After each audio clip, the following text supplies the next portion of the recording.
સાચી વાત સાચું પરમાત્માનું નામ પરમાર્થી આ બધું કોને પડશે ને તો ઉધી કંઈક લાભ થશે બા નકે જેની પ્રાણ પ્રતિષ્ઠા થઈ રહી છે 22 તારીખે ભગવાન રામચંદ્રની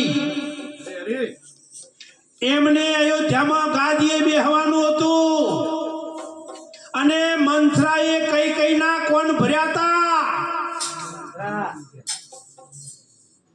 જેને કબૂતરીમાં મોડેલા કોણ એ બેટા જો કોણ ભરણા ને તો કોણ મુળિયા હુજા હે ને ઓમાં કોઈનો દોષ નહીં આપણા કોણ ભરાય એટલે ડખો પડ્યો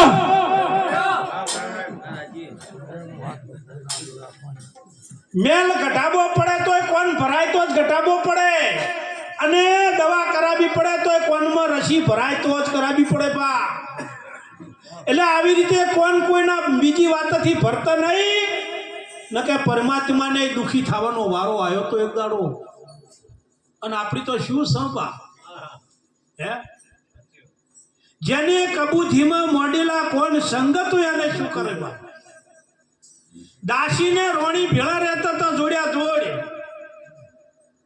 પણ દાસીનું દાસપણું ના છૂટ્યું ને રોણી વાળી રીત ના આવડી તે ના આવડી પા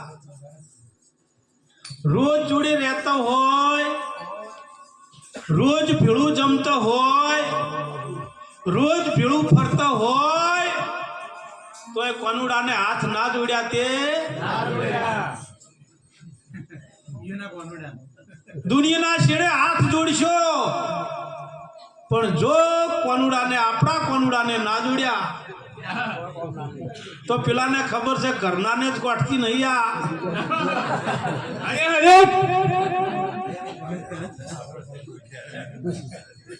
કોનુડાને આઠમ નહીં આવતી કોનો રમાડું કેડીમાં કોઈ ગઈ છે ને એવું અને હમણાં જ નતું ગાયું દાતણિયા ઘરના કોના દાતણ આલજુ બા એને તો આલવા વાળો ઘણો છે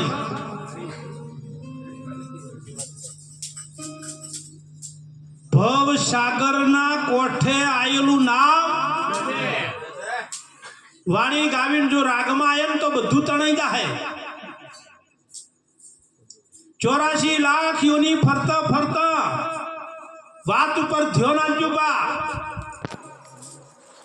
84 લાખ યોની ફરતા ફરતા આ નાવ મળ્યું છે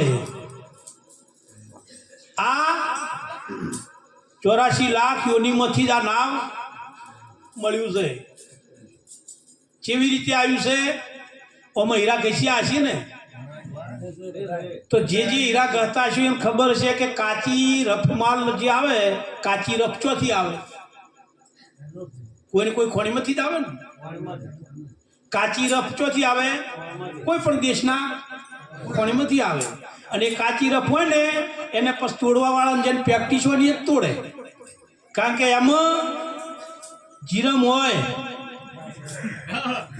લાલ શોટ હોય ડાઘો હોય આ બધું હોય બા એને તોડીને એવો માલ બનાવે અને પછી ઘાટમાં એવો લે અને એવો ઘાટમાં લે કે કોક રહી ગયું ને એ ધાર ઉપર લાવે પછી ટેબલ કાપો કે તળિયો મારો કે મથાળો મારો અને તૈયાર થાય ને પછી બજારમાં એની કિંમત આ રફમાં લાવી ચોથી કોઈ ખોણીમાંથી તો 84 લાખની ખોણ છે ને એમાંથી આ રફમાં લાવ્યો 84 ની ખોણમાંથી આ રફમાં લાવ્યો છે પણ કોઈ સંત કોઈ પરમાત્મા તત્વ જો તમને મળી જાય ને તો આ જે ભજન ગવાણું ને ચમ ગવાણું મારે ઓની જ જરૂર છે ઓની જરૂર નહીં ભગવાન રામચંદ્રને 10,000 વર્ષ થયા કૃષ્ણને 5,000 વર્ષ થયા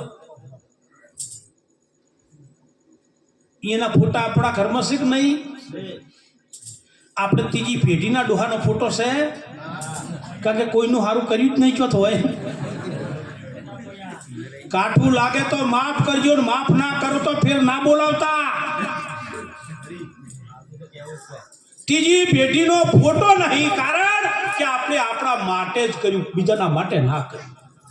જેને જગતને સાચો માર્ગ સનાતન ધર્મને જાળવી રાખવા, પરમાર્થી અને પુણ્યને જાળવી રાખવા, આ તત્વને પકડી રાખવા માટે આ દેહનું બલિદાન આપી દીધું. બા એના મંદિર બન્યા છે અને એ પૂજાય છે.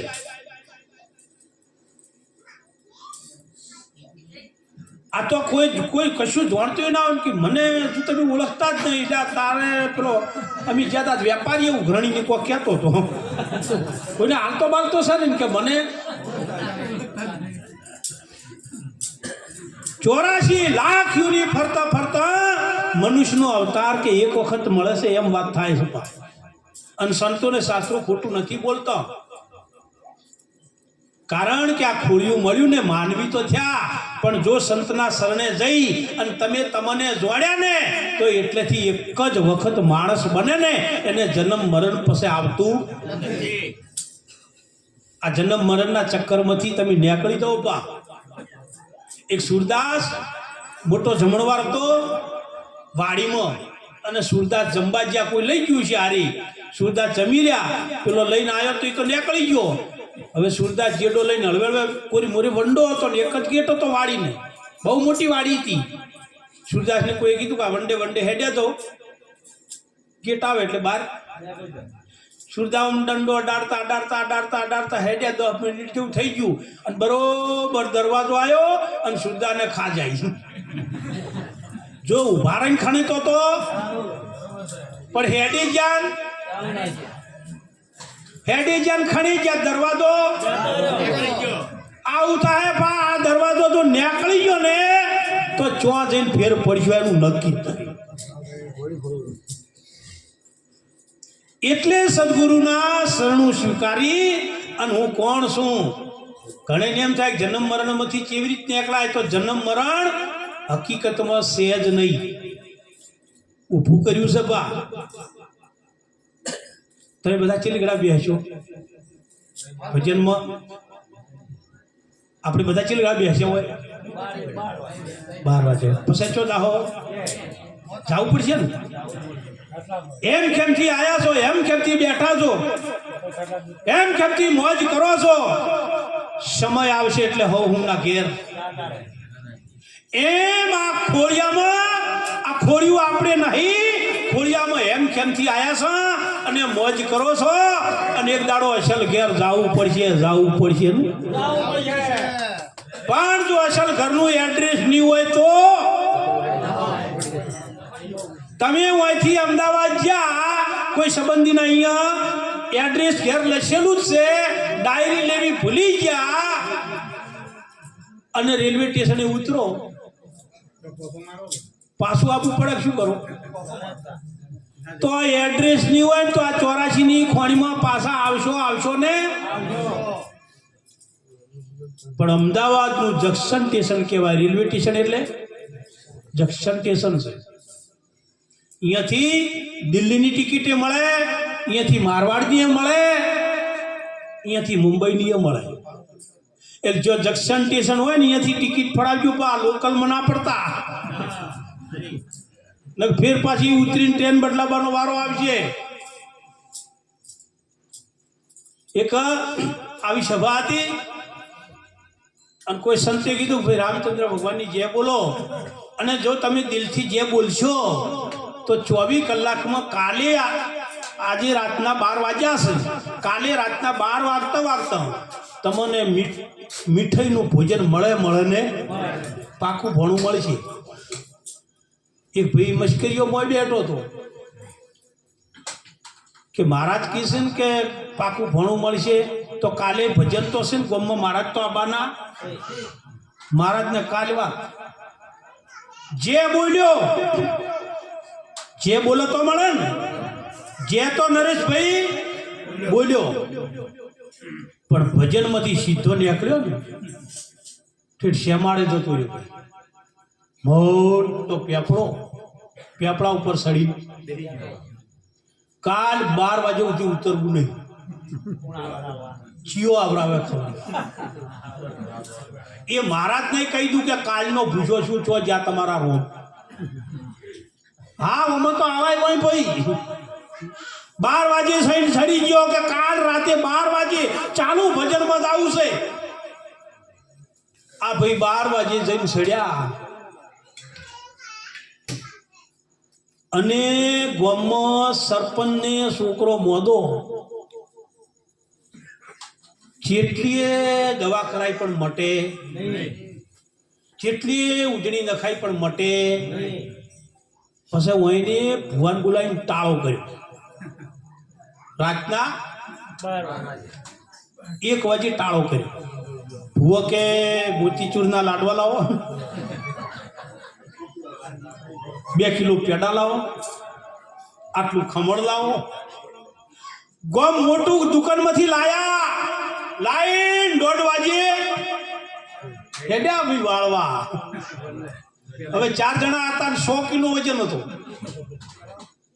ખાતા ખાતા વધ્યું પેડા લાડવા. પેલા ને હતું ને તે ગડુડું મેલીને બોધીને મેલ દીધું કે જેના ભાગમાં છે. હવે અહીંયા વાળવા જ્યાં અહીંયા ખાતા હતા પેલા તાચી રહ્યા હતા કે મારા વાલા કલાકે થયો નહીં આયા. હજુ તો દાડો ઉજ્યો અને આવી ગયા પણ બોલવું નહીં. પેલા તો અહીંયાથી નીકળી ગયા અને અહીંયા સોર જે સોરી કરે ને ભાગે પેપડે જ કાયમ પાડે. અને 4 સોર આયા અને ભાગ પાડવાનું ચાલુ કર્યું અને એકની નજર એટલે આપણી કાયમ ભાગ પાડો છે. આ માટલું શાનું પડ્યું શું છે જોજો પછી ભાગ પાડો. પેલો ને ઉપરથી લુગડું લઈ લીધું તે મોય લાડવા પેડા પેલા કિલા ખાશા કે ના આપણે હોય ભાગ પાડસ અહીં કોકને ખબર પડી ગઈ. હા ઘડી વાર ઘડી વાર અહીંયા નહીં પાવ હું એકલો જ ગયું બસ.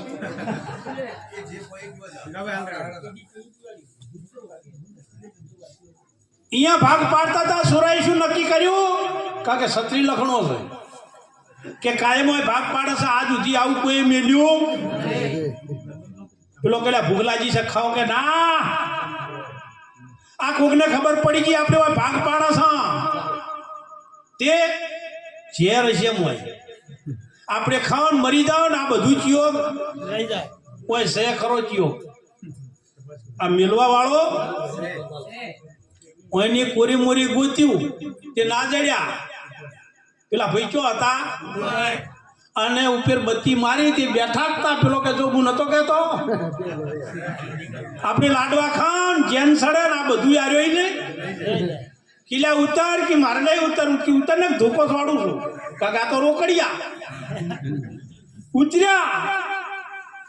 પેલો લાડવો લઈને શું કે છે લેખા પેલો કે મને નહીં ખાવો. પેલો કે હું નતો કહેતો કોમો કો હવે પેલો ચમ નતો ખાતો. સંતનું પારખું લેવું તું. થાય તો ભજન કરજો, અવાય તો ભજનમાં આવજો, ગવાય તો ભજનમાં ગાજો, પણ કોઈ પણ ભગત કે સંતનો પારખ ન કરતા પા. કાઠું બોલ. અને પેલો કે ના એમ કરતા પાછો પડ્યો ને એટલે પાછળ એક જણે ઝાલી અને કેડીમાંથી સરી ગાઢી નો ખડાઈ કે ખા ન કે ખોશી ગાડું. અને ભાઈ ગાધો. પેલા કે ચમ નતો ખાતો કે લ્યા મેં તો ટેક લીધી હતી કે આવતી રાતે 12 વાગે મહારાજને જઈને કહેવાનું હતું હું જે બોલ્યો પણ કોઈ ખવરાબા વાળો મળ્યો તો આ તો 3 કલાક જ થયા. બીજા દાડે ભજનમાં આવીને બેઠો અને બાપુએ કીધું જે બોલો પરમાત્મા તમને પાકું ફળો. અને પેલો ઉભો છે બાપુ હા હાજી વાત છે એ ના ખાવને તો શરીર ખડાઈ નહીં ખવડાવે.